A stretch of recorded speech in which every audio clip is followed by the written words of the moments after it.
All right. Hi, everyone. Welcome. My name is Heather Daniels, and I am the Executive Director of Admissions at Colorado State University. Very excited to welcome you all, hopefully some returners, to another one of our parent and family webinars. I feel like we just did this a couple weeks ago because I think we did just do it a couple weeks ago. But I love doing these every month. It's so fun to be able to share some really neat stuff that's happening at Colorado State University with you all as you're going through this admissions journey with your student. So really excited to welcome you all. This is a fun one that we have tonight. So we're going to be focusing on faculty, academics, research, kind of the academic side of things at Colorado State University, and have a handful of fabulous faculty members that are going to tell you a little bit about themselves, their story, where the departments that they teach in, the kinds of classes that they're teaching, how they work with students. So I'm excited to get that going.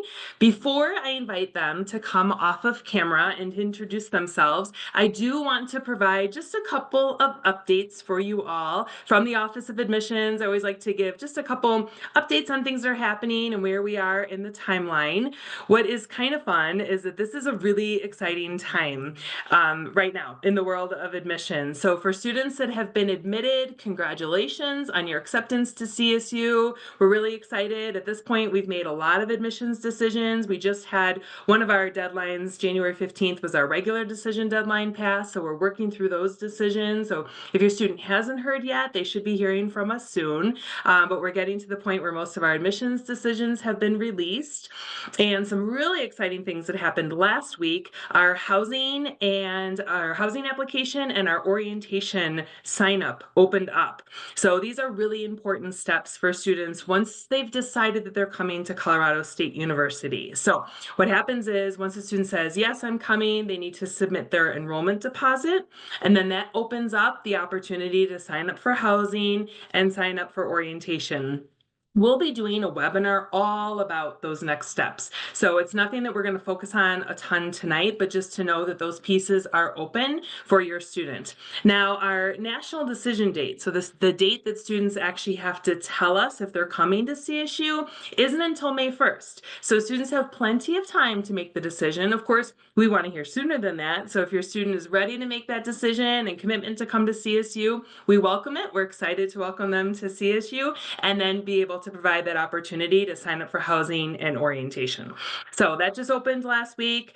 As a reminder, for housing for incoming first-year students, it's guaranteed housing. So there's no need to rush to get to it in terms of the likelihood of getting housing. All incoming first-year students are guaranteed housing.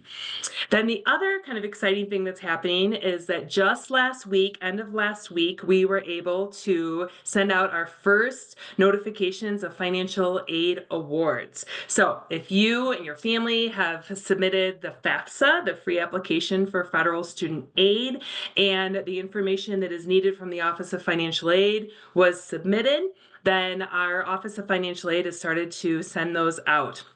I believe the notification went to the student's email address where they can actually log into RamWeb and see their award. And then the printed copy will be sent out this week. So you should be receiving those in the mail soon.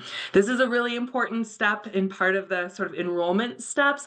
And also, I think some of you have probably joined our webinars in the past where we've had financial aid join us. We'll be doing more of those throughout the spring as well as we talk about paying for college and how to read a financial aid award letter. But those went out last week, and they'll continue to go out as we receive that information. So kind of exciting sort of next steps for students. Then the other piece of exciting news is that we just hosted this past weekend our very first Choose CSU event.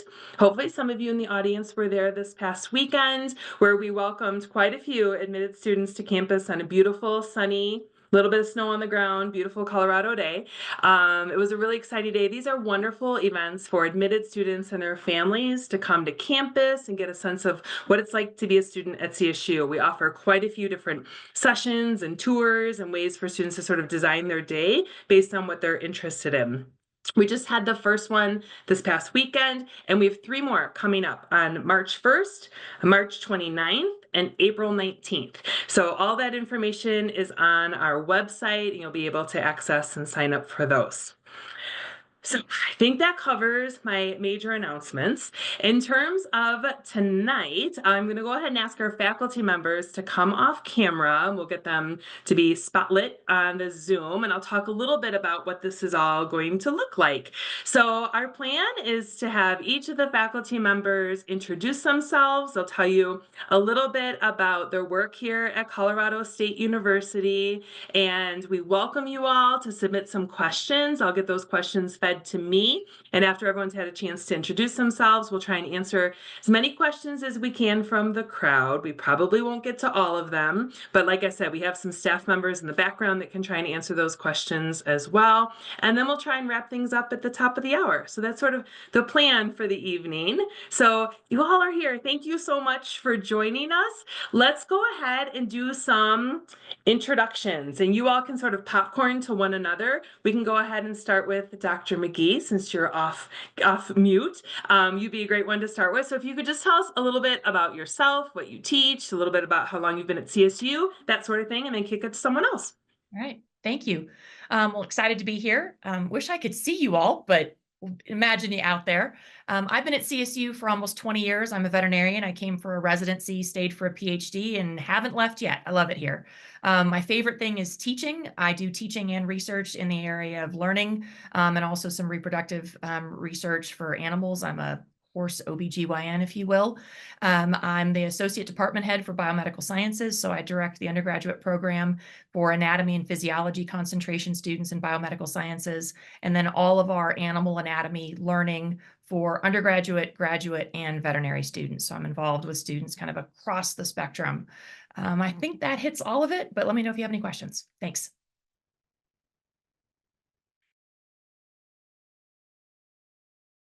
Hey, Dr. Purdy, do you want to go ahead? Certainly. Hello, everyone. My name is Andrea Purdy, and I teach in the Department of Languages, Literatures, and Cultures. I primarily teach Spanish. I teach a variety of courses. This semester, I am teaching professional terminology and context. So if you have people who want to study veterinary sciences, this would be the class where you would do this and learn it in the other language. Engineering, anything that you want to study but develop your abilities in that language and your ability to talk about these things, this is a great class. Translation interpretation, really, really very handy for the legal and medical fields. I am also the undergraduate coordinator for our department, and my research is really community-based research, figuring out issues of mental health and working with rural communities. I've worked a lot in the eastern part of Colorado as well as up in Eagle. And it's fascinating. We have great programs where students apply for internships with CSU Extension in the summer, and they get some great opportunities to go out and actually put into practice some of the things that they're learning, depending on who they get the internship with and such. And I've found these to be very, very rewarding for both graduate and undergraduate students. I love to talk about CSU. I love CSU, and I am so committed, and so always happy to answer any questions that you might have. Awesome. Thank you. Dr. Previant? Hello, everyone. My name is Wilfred Previent. I'm an assistant professor in forest and rangeland stewardship, which is in the Warner College of Natural Resources. I actually got my second bachelor's here at CSU in wildlife biology, and enjoyed it so much I came back about 10 years later to work for the Colorado State Forest Service, and worked there for 5 years, and then now I've been teaching and doing research for the last 5 here in the department. My focus for research is forest inventory and analysis. The U.S. Forest Service national database for how our forest resources are working both in urban communities and up in the mountains. We look at trends, how our forest systems benefit each other, and then on top of that, I'd also do a lot of instruction both for our online community.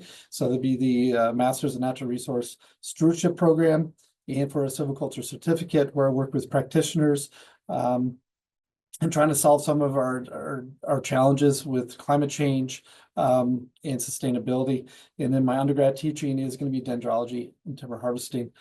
So I'm very happy to be able to share my experience and having motivated students. Awesome. Thank you so much. I get so excited listening to faculty talk about what you are studying and what you're passionate about, and I'm hoping families are feeling the same way. Dr. Kinkle, do you want to go ahead? Hello, my name is Tracy Kinkle. My students call me Dr. Tracy, by the way. I'm really casual. I actually teach an entry-level class for freshmen. It's called Introduction to Research Methods, and we theme it on a microbiology themed project because that's the department I teach in. And it's a really amazing class. It's a course-based undergraduate research experience, allowing the students to literally learn research skills in the timing of a classroom, class schedule semester. We get a full research project out of it. Um, Almost all of my students want to go into research labs. So they come to me their first semester, get the basic skills, and then they're ready to go and keep growing their skills in science. Just a cool little thing. Last year, I was awarded CSU's best teacher, and that's pretty awesome. Um, I was an undergrad here as well. I did get my undergraduate degree in microbiology, and now I'm teaching here. So you can see maybe we like it here. We all come back somehow, some way. All roads lead to Colorado State. I love that. I didn't know that. Congratulations. I feel like, wow, we're in great company. That's awesome. All right. That's a hard one to follow, but so excited. Last but not least. Yeah, sure. So I wasn't teacher of the year last year, but I'd like to think that I'm reasonably good at teaching. So hello everyone. My name's Sam Bashara. The students call me Dr. B. I'm also an alumni of CSU, so you're picking up on the trend. So I got my PhD from CSU in 2012, and I haven't left. I moved here in 2008, and I've been here ever since. So I'm a professor in mechanical and biomedical engineering, and I'm a teaching professor. So my research is primarily in effective teaching methods for engineering students. And I primarily teach, I'm kind of like the utility guy. So I teach a lot of undergraduate courses. I've taught everything from introductory engineering courses to numerical methods to, biomedical engineering. And currently I seem to be doing a lot of engineering design. So, yeah, I've been teaching 12 years and happy to answer any questions. Thanks for having me. Awesome. Okay, here's a question that I'm just coming up with on my own right now. When you think about your colleagues and your fellow faculty members across campus, is this a trend that there are CSU alums teaching at CSU? Yeah. Okay, that's cool. I didn't I That'd be an interesting study to see how many of our faculty members have degrees from CSU, but the fact that you all do, it's really, I think that's cool. Pretty? Does it count if my husband got his PhD here and works for the USDA on campus, and my son is getting his PhD here in fish and wildlife conservation biology? Does that help? Totally Also helps. got his undergraduate degree here, so you know Yes. we're trending. Yeah, totally. All part of the Ramily, right? Exactly. Awesome. All right. Well, thank you. Those were wonderful introductions. And again, family members, as you're listening to us, parents and family members, feel free to pop some questions in. We can facilitate them and ask these wonderful faculty members as many questions as our time allows. I'll kick one off. A couple of you started to talk about some of the classes that you're teaching, but I'm curious, this might put you on the spot a little bit, but if you could each say your favorite class that you teach at CSU. Is that a hard question? What's a favorite class? All right, Dr. B, you seemed confident. Do you want to go ahead?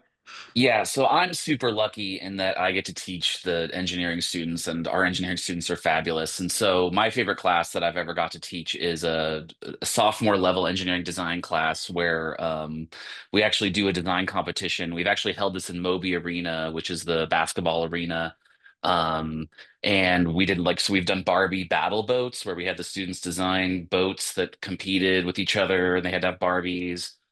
We've done like robot soccer. So if if your students have heard of something called Rocket League, we based the arena off of Rocket League with like sloped sides, and it's just like a really wonderful and in fact I'll throw a link in the chat if you'd like to check out the link. But we have videos, we get professional esports announcers. It's just it's a time for us to like celebrate engineering students kind of the same way we celebrate athletes. And yeah, so I just love it. It's like a wonderful, beautiful thing. Like seeing the students cheer and count down the timer and like scream and yell when the goals are scored is just like, yeah, it's really wonderful. It's awesome. This feels like they get to be kids again. That's awesome. All right, who wants to go next? Yeah, Dr. Tracy. So I already told you my favorite class. I do teach that MIP 150 class, but I'll tell you a little bit more about it. So throughout the whole class, we get to do a semester-long research project. It starts, the students pick their own soil, and then I teach them how to isolate the bacteria out of the soil. And everybody else just got a little bit scared when I said bacteria. Maybe not Dr. McGee, because she knows exactly what I'm working on. But anyway, we get all of these cool bacteria out of the soil. So I teach the students about that, and then we screen them for the potential of producing novel antibiotics. They make them against each other. And so the students are like contributing to a worldwide research project by picking these bacteria. So every semester I take 20 new freshmen on this little journey, and they get to like literally become the scientists that they think they're going to be at the end of 4 years. And it's like a semester in and they're already that scientist. So yeah, it's really rewarding to do that. That's awesome. I feel like a lot of times as we talk to prospective students, they ask, will I be able to do research? So I'm going to want to talk to you all about research and what that looks like in each of your colleges. But that's so cool to know that 20 freshmen have that opportunity right from the start when they come to CSU. All right, Dr. Previan, I feel like you were ready to say something. Oh, sorry. No, go ahead. Go ahead, please. Okay. Thank you. So speaking of taking students on a journey, I was able to teach at our mountain campus, which sits at about 9,000 feet elevation for our sophomore students. And it's a four-week course that Warner College students go through. They live up there for 4 weeks, and we have a complete immersion into the natural system of our forest, of our stream systems, of our riparian systems. We go up to Alpine, all the way down to our ponderosa forest. And we get a full day each day with the students. We get a group of about 20 to 30. We walk around, we identify species. We talk about if they're rare, if they're current or not current, if they're fairly frequent on the landscape, how we can manage that, how we can restore the certain systems, and watching those communities come together, small little cabins that then grow into big study sessions, and having them become confident of navigating in the woods, understanding how to actually survive in the woods, but also understand all the processes and the history of the landscape.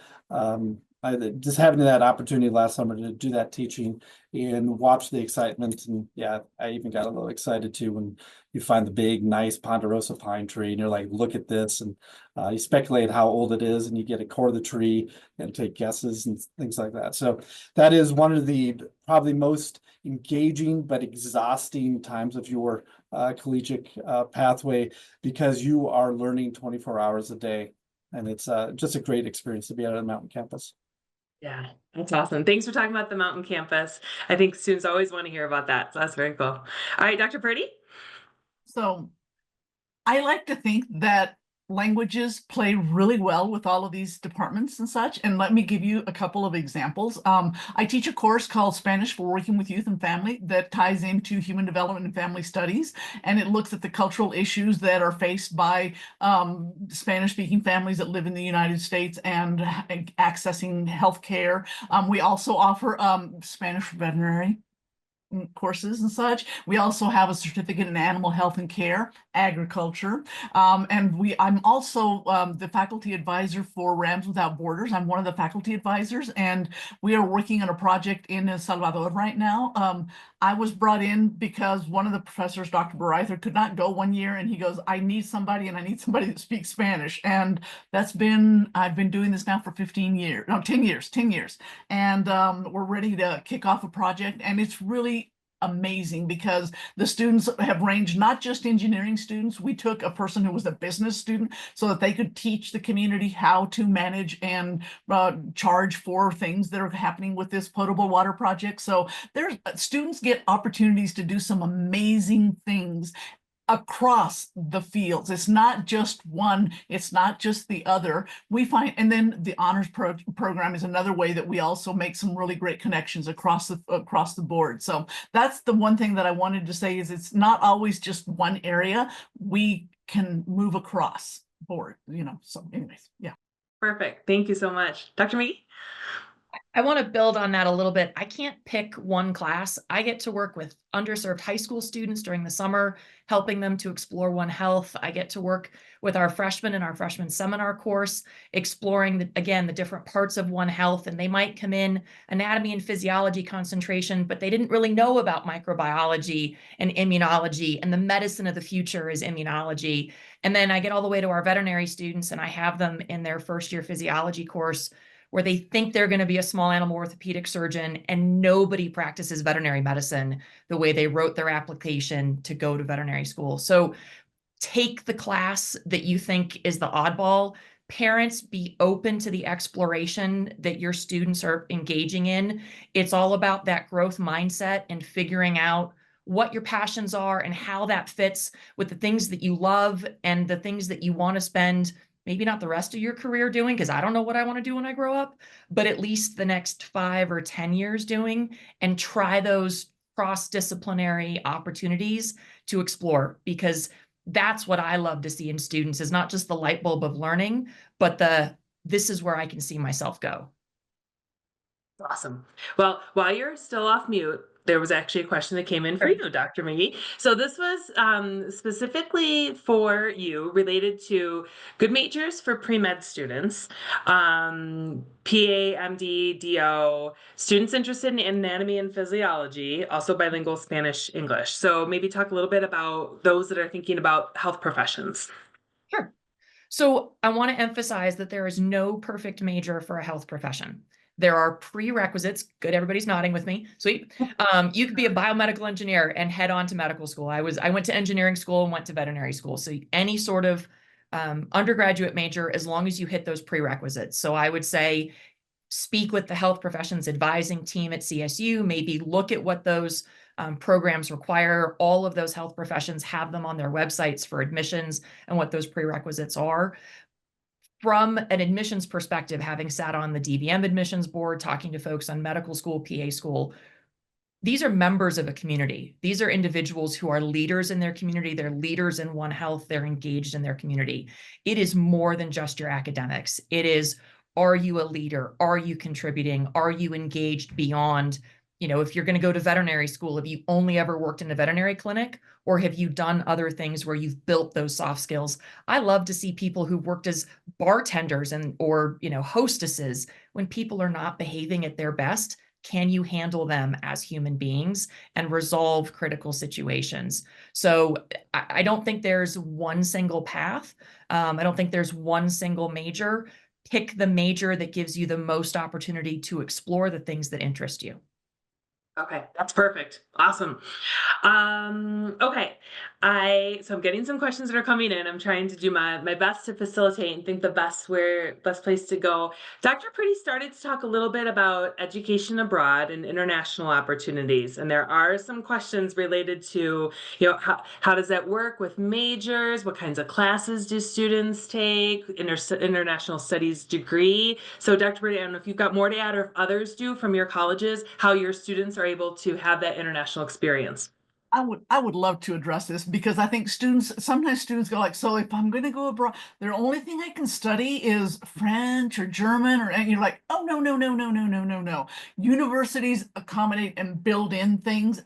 But you have to work with your academic success coordinator. Your academic success coordinator is key to finding where you need to go and what you need to do, and then figuring out if this program can provide you the best bang for your buck, and make sure so that you don't come back and you're like, well, I've lost a whole semester now because I missed the key course that I needed to take in engineering in order to be able to move on and such. So you need to make sure that to travel at the opportune time. Also know there is financial aid that's available, scholarships. The minute you apply to go study abroad, you are put into the common pool, but there are other options like that available to students. And we also have a great program, Semester at Sea. I'm going to just plug everything that I can possibly think of. Semester at Sea, people go like, oh my God, it's so expensive, I can't afford. There are some amazing scholarships and grants for students to study and not cost them everything that they own and mortgage the house in order to do this and such. So there are great opportunities to do study education abroad. And I would just, the biggest piece of advice is don't do it your senior year when you're trying to graduate. Because if something happened and it didn't work, and you came back and you're like, so I'm shy 3 credits because something happened, you know, or whatever. Don't do that. That's the biggest thing. Sophomore, junior years are the best times to go do education abroad. But there are there's the School for International Training that can really provide you with a lot of things to deal with the environment and everything. There are engineering programs in Spain that they're offered through, I think, the University of Florida hosts, but it's in Valencia and it's on these ancient ruin sites and stuff. So there are some amazing, I think you should definitely explore education abroad. That's And I'd great. like to talk later on about great scholarships, but get me on that one later, okay? Too. We got that one coming. All right. Does anyone have anything else to add as it relates to studying abroad and how that fits in with the academic programs? Dr. Purdy covered it. We good? Okay. All right, Dr. Previan, I think this one's going to be for you. So what sort of amazing things are available for forestry students to do as a first year student?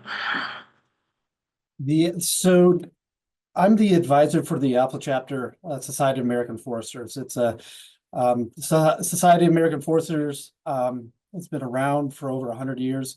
And we have Alpha Chapter is the first one in the nation that was set up in the 1950s. And just a plug for the student group, they've won back-to-back Outstanding Chapter of the Year awards. And what they're able to accomplish is pretty outstanding. So it's roughly about 50 members, 8 officers, and they do probably every week or every weekend some kind of activity. And this can be running chainsaws, doing thinning operations for fire mitigation. This can be doing informational walks with faculty to understand different ecological systems. It can be study groups. And so it's a very structured group that is from incoming freshmen, transfer students, all the way up through our graduate students that get together, just share time together where they go from camping to helping plant trees in different communities. So I say there's a wealth of activities that you can get involved in that are both locally and nationally recognized for the effort that CSU and the students put forward. So I actually have to tell the students to focus on their academics from time to time because there are just a wealth of opportunities. It's awesome. All right. Okay, so again, lots of questions coming in. This one's a little more general, so anybody can answer it. And Dr. B and Dr. Tracy, we haven't heard from you in a while, so if one of you wants to take this one to kick it off. What sparked your interest in teaching, specifically in your field of study? So what was that, at what point did you like, this is what I want to teach? Well, I have to yield to the teacher of the year. Dr. Tracy, please.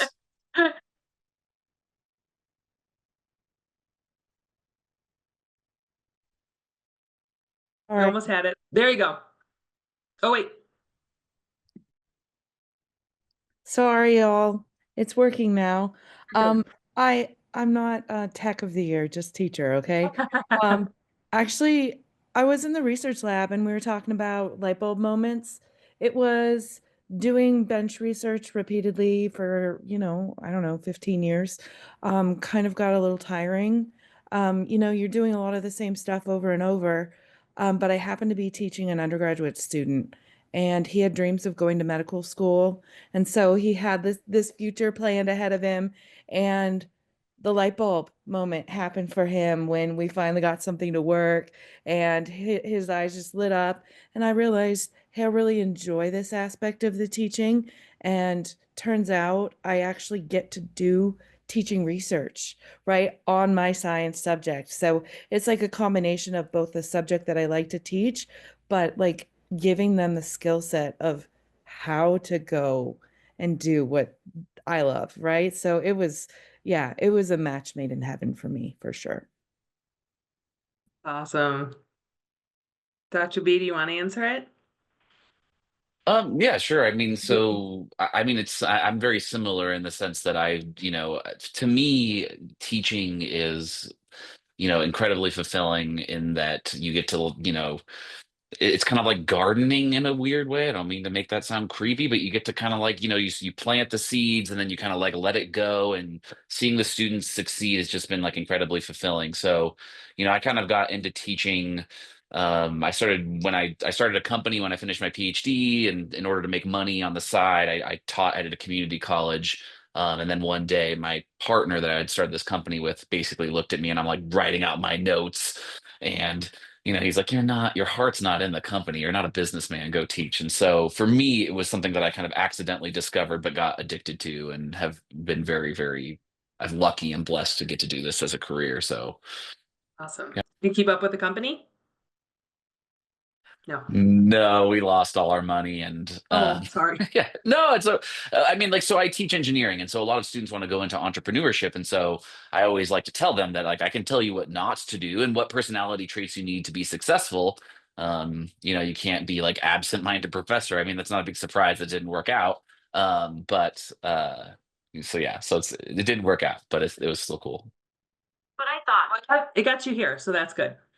All right. So I know you each have kind of talked a little bit about research, and I'd love to spend a little bit of time talking about research because I think one of the things that's amazing about Colorado State University, we're an R1 institution. We provide all these amazing opportunities for research, and I feel like students know what that means when they're here. Faculty know what that means when they're here. But as you think about the high school student, the prospective student who's looking at all these colleges and universities and their family members, and they're thinking about career options.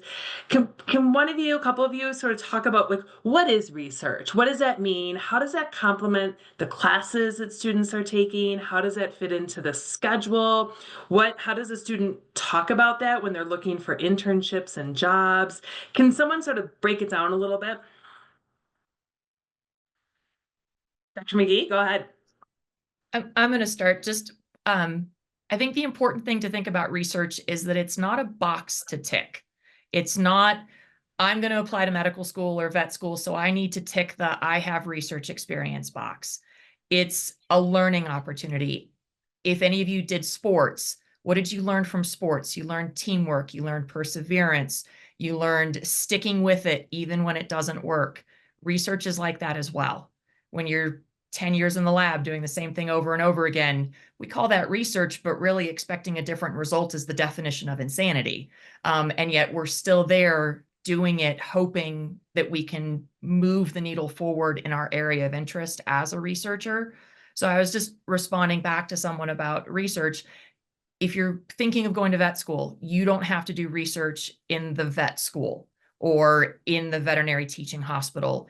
Any kind of research where you have tried, most importantly, I would say failed. I think that's a great learning experience, but where you have tried and failed and learned from that experience, that's what we want to see on the other side is the soft skills you've gained from that. That's great. Anyone else want to add to that? Go ahead, Dr. Previent. Yeah, so from a student's perspective, I think when you think your first experience with research is with the professors, and those professors are the ones that are writing those peer-reviewed articles that managers roll into their day-to-day lives. And so at first there might be a barrier to why is this person talking about different research methods, what the impacts are, study design. But you'll quickly realize that these are people trying to push the envelope of our understanding of in my case, the natural world, and trying to share that with you, because in a very short time, in 4 years, you'll be entering the workforce. And along that path, you're going to have all these different opportunities to work in different labs, whether inside or outside, and learn that research process. And then from my standpoint of what research meant for me is I broke my entire thinking process down when I got my PhD and built it myself about how I process data, how I want to interact with people. And that was one of the most fulfilling moments of my life when I got my degree, because it was self-motivated. It was that grit, that determination, but those aha moments that everyone's really cheering you on. So it's a long process, but it's actually, you're closer to those researchers than you actually think when you start your classes. That's great. Anything else that anyone would add about research? As you were answering those, a question came in, and I feel like you both answered the question that came in too. So that's perfect. All right. Oh, yeah, go ahead, Dr. McGee. I just saw a question here about the undergraduate research experience, because while we're still on the topic of research, Please do. and the question is more about aerospace engineering. So Dr. B, maybe you could add in, but I would just say in general, we have celebrating undergraduate research excellence days where our undergraduate students who have collected their data, have analyzed the data, give their own poster presentations. We have individual college-wide presentation days. The College of Vet Med just had one last Saturday where our undergraduate students are receiving awards for their excellent research. And then, yes, we do send our students, our undergraduate students, to nationally and internationally recognized meetings. They're publishing papers, they're authors on papers. All of that spectrum can happen for an undergraduate student. Probably won't happen in a 15-week semester, but that's what starts it. That's what starts the ball rolling, is getting that experience, getting the foot in the door, and doing that early on in that educational career. Thank you. Dr. Purdy, go for it. So I just wanted to add that another thing that you can do is, in addition to the undergraduate research, there's also murals, which is another way to show some of your work that you've done. I've had students who were, one who was a psychology major and came and did ask my students to help her gather some information. So they filled out a survey for her, and she was able to take that survey, and she presented both in Spanish and in English what she had learned from this work and such. Also, the work that's done by interns during the summer internship program with the Extension Office, students also have to create posters based on the work that they did. So they learn about presenting. They learn how to not create posters that overwhelm, but rather highlight the points, and then they learn to talk about the points. And that's the big thing, is sometimes is, can you explain what you are doing, and not just do it, but can you explain it to someone else who may not be in your field at all, but can at least understand the key moments that you have found and why it means so much to you and such. So that's my other little piece that I wanted to add. That's great. All right. Checking to see if anyone has anything. Yeah, Dr. B, go for it. Well, I was just one of the questions was kind of specific to the aerospace engineering concentration, and so I just kind of wanted to address that real quick. Please do. Yeah, so there CSU is one of like the main hubs in the West for aerospace research. So yes, you can get involved in that. We have faculty members that are experts in fluid flow mechanics, so doing things like computational fluid dynamics, understanding how, rockets and airplanes fly through air, which is a fluid. We have experts in materials, so advanced composite materials, and all of this type of research I have personally helped students get into these labs. So yeah, you can for sure get into these labs. It's one of those things in engineering, is it's, just to be honest with the parents, is it's very competitive. It's not like you guaranteed, like I can't say that like if your student comes here, they will get a research position in a lab. But the students that have the interest and the focus and the drive, yes, there's a ton of opportunities in propulsion. We have John Williams, who does, kind of like next generation plasma propulsion engines for space flight. So the answer, just I wanted to answer the question, like, yes, aerospace engineering is something that we're very proud of at CSU in our engineering program. And yeah, there are tons of opportunities to get involved. Great, thank you. All right. So kind of want to shift gears a little bit and ask you all a question that we get asked a lot during the admissions process. So we'll have students and families that will come in and say, I have no idea what I want to major in. I have no idea. So thinking you all are pretty specific in your content areas, what you're teaching, the colleges, what sort of advice do you have for students that maybe don't know that they want to do aerospace engineering, or they're not exactly sure what they want to major in? What sort of advice do you give them in terms of the classes that they should be taking, making, how to explore different possibilities, all of the different options that are available at CSU, either within your college or even outside of your college. Let's do Dr. Tracy and then Dr. Purdy. One suggestion I have is we have an all university core class credit class that we teach in micro, and it's designed for non-majors. So if you have an interest in like human health and in immunity, that leads into the microbiology infectious disease program and the biomedical sciences.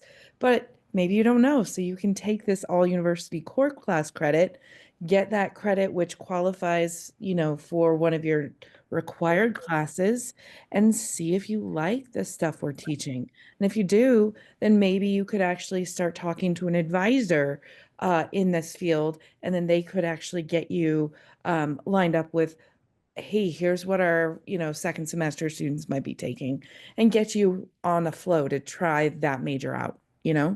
So that's what I would try is look at the university core credit classes that you're required to take, pick a few from there that you have an interest in that will count for other credits that are required, and let you try it out. Great. Dr. Purdy, do you want to add to that? So the AUCC is exactly where I would tell people to do this. Let me give an example of another. I had a student. We did a program. We have a campus down in Baja. The CSU Center has a campus down there. Fish and Wildlife Conservation Biology has a semester program in the spring that goes down there. And we actually just had a new one that we kind of presented this last year, and it was a couple of weeks up at the mountain campus. Then they went down to Costa Rica for a couple of weeks, went to Panama for a couple of weeks, and ended up at the CSU campus in Baja doing all kinds of work and everything. But I would say that the other thing that is really important is go to the Career Center. The Career Center is really amazing. It's in the Laurie Student Center in the basement, and they can help you by taking some of these tests and such, and talking to, and all of a sudden you start finding that there's connections between things, and what you thought you might want to do. Well, maybe, yes, I want to do microbiology, but maybe I could pull in some other elements if I wanted to pull in these other elements. Yes, and so you can get minors. It's not a question of just going in and going like, okay, I'm just going to do microbiology. You can pull in other elements that can really complement what you're doing and actually make you a much better, much more attractive candidate if you want to go to grad school and such. So. All right, Dr. B, go for it. And then the last thing I'd just like to say specifically to engineering, and I think I saw a question in there, but it disappeared, which was, our students in engineering, do they have the opportunity to kind of pursue different majors? I'm actually really excited that we've actually worked really hard on creating some new courses in engineering that are going to give students the opportunity to all engineering students will have the opportunity to take these. And essentially, starting in the fall, we're going to launch new courses that are engineering survey courses where students are exposed to all the different engineering majors in the context of what are called the engineering grand challenges. So the National Academy of Engineering releases these kind of grand challenges, the things that 21st century engineers need to work on.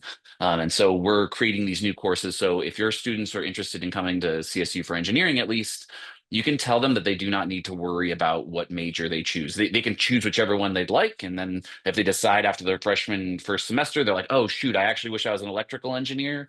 There's no reapplication process. As soon as you're into the College of Engineering, you're in, that's it. And switching between majors, there's no quotas, there's nothing like that. So I'm actually really excited about that. If you go, I don't even know, I might get in trouble. I'm not sure if I'm allowed to like announce this yet, but so it's a really exciting program that we're launching in the fall, and essentially allowing all students to get exposed to all the engineering majors before they have to commit. So I just wanted to answer that question. Awesome. Thanks for sharing that. That's so great. All right. Okay. So I have a question for you each to answer related to how you interact with students. So obviously in your class, you're teaching in the classroom. Some of you might also have appointments with students, but could you just talk about like kind of a student? When are they going to interact with a faculty member outside of their classroom experience?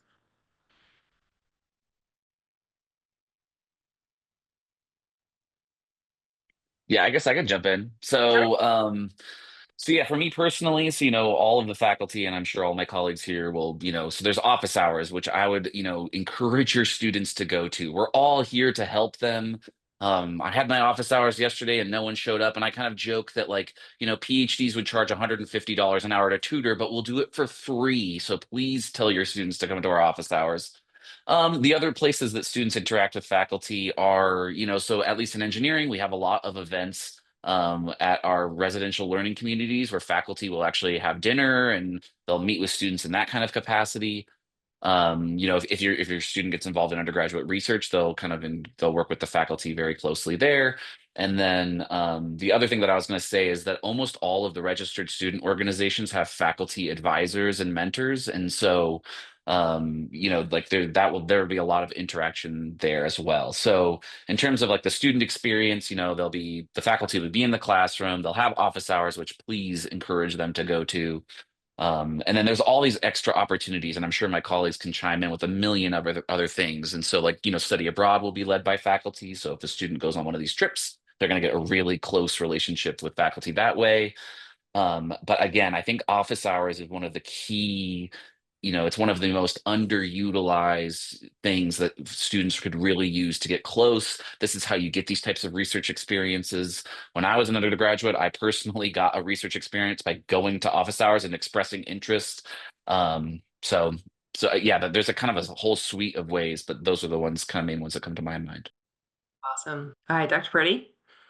So the other thing that I would also suggest is there are so many different ways that you can, get to know your students and such, but I'm going to say this to all students. If you're a parent just listening in, your student is not there, attend class. Don't skip going to class. That is the biggest key to succeeding and such. And the other one is, if you don't understand, that's when you go see Dr. B, Dr. Tracy, Dr. McGee, Dr. Previn. You go and see all of us because we're there. We don't just make these hours and just go, well, I'm going to do these, but nobody's going to show. I hope nobody shows. It's actually great because also you go in and you start talking to them, and then they go like, hey, have you thought about applying for this scholarship? I've noticed that you're really doing this really, really well. I can't begin to tell you how many letters of recommendation I write a year for students so they can apply to some of the most prestigious scholarships that are available to students as they are getting ready to graduate. Fulbrights, Borens, Truman. I had one student, and let me go back and brag on, you talked about multiple majors. He was a biomedical engineering, chemical engineering, and Spanish, triple degree. Okay. He got a grant to go and work on polymers in Spain for a year. So there are some amazing opportunities out there for people. And so I really think that that's what you talk to your team, because even if you're going like, oh, what the heck? I don't know that Dr. Previn is going to, he might know somebody because we talk to each other, believe it or not, we admire each other. I'm such a fan of all of my colleagues that do such cool things. And sometimes I may not, but I may go like, you know what, go talk to Dr. Previn. I heard him give a talk about this and it was really fascinating, and this seems to be something that you really, really want to do. Go look into this, but there are some great scholarships also that are available to students that I really tell them, you have to go and talk to these people and apply, because if you don't apply, you don't win. Yeah, Dr. Tracy, and then Previan. I actually have a lot of students that are afraid to come to my office hours at the beginning of the semester, but by the end, they've all dropped by and we've looked over resumes together, because 90% of the time they're looking for research jobs. They don't know who all my faculty colleagues are, but the student, I'll just be like, hey, what are you interested in? Do you like this? Do you like that? You're going to med school, you're going to vet school, like what are your career goals? And then I say, oh, so-and-so in this lab might be looking for students. Let's, figure out how to type them an email in a professional way to say, hey, I'd like to meet with you to discuss this. We do that together. Like, that's not, something that the student needs to know how to do. They just need to feel comfortable coming to talk to me, and we'll make it happen. I actually get a lot of students that after my first semester teaching them, they'll come and see me every semester after that for the smallest things to tell me, oh, I got this research job, or I just won CVMBS Research Day poster award, things like that. So, it's pretty great that they come back, but it takes a little while for them to warm up. So just tell them not to be afraid of us. I swear none of us bite. We're really nice. Awesome. Dr. Previant? So I have two approaches. One is the office hours, but I try to entice my students. I teach timber harvesting. So I have about 20 of these, all these different processors that we can play with, they can look at. Since I can't afford a $800,000 machine and put it on campus. And the second approach that I take, so students and myself can interact. Excuse me one second. Is I have to reflect on my own academic path. So I was on academic probation when I was getting my undergrad. I grew up on a farm. I went to the big city. I did not know what to do. And I was in over my head.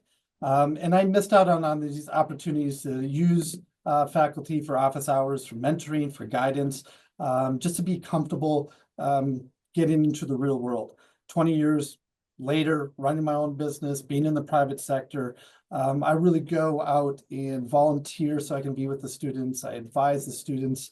I try to meet with you where you're comfortable and just kind of relate the experience that I'm just a farm boy. And so, hey, we're all trying to get through this together, and I got some great connections and some great opportunities, and I can't wait to see you succeed. And I think that's my approach, but I also see that quite a bit with my peers of really trying to connect with people and making sure you have a smile for that day. So That's awesome. take advantage of it. Take advantage of it. Dr. McGee, were you going to say something? Yeah, I was Yeah. echo everything everyone else has said. I can be a little intense. I know I can be intense staring at a student across from a table. You've potentially come to me to say, how do I make my application for vet school better? I'm not there to poke holes in it. I'm there to help you see the opportunities and how you can grow. So oftentimes we go get a cup of tea, constantly drinking tea, or a cup of coffee. We leave the office, we go for a walk, we go look at the flowers and literally go smell the roses, and kind of try to connect first. And I think that's always really helpful. But we don't bite. I have been vaccinated for rabies as a veterinarian, but I don't bite. Even though all my reviews say she's really intense at first, and then just talk to her. Please come talk to us. Please, if you don't want to come talk to us, maybe go talk to your academic advisor, because you've got one of those as well. And I can't tell you how often I see students trying to register the week before classes start. And I understand sometimes there are holds and other things holding that stuff up. But when it's advising time and your advisor is trying to make an appointment with you to get your classes scheduled and make sure you stay on your academic plan, that person is your other partner for your success. So your faculty once you get into those classes, and then your advisors to make sure you get the right classes at the right time. But please leverage the resources that are available to you. We all just want to see you succeed. Awesome. Oh, you all did such a great job. One of my closing questions to you all was going to be how the piece of advice on how students could connect with you all as faculty members, and I guess as prospective students, how to connect with your departments and with the college.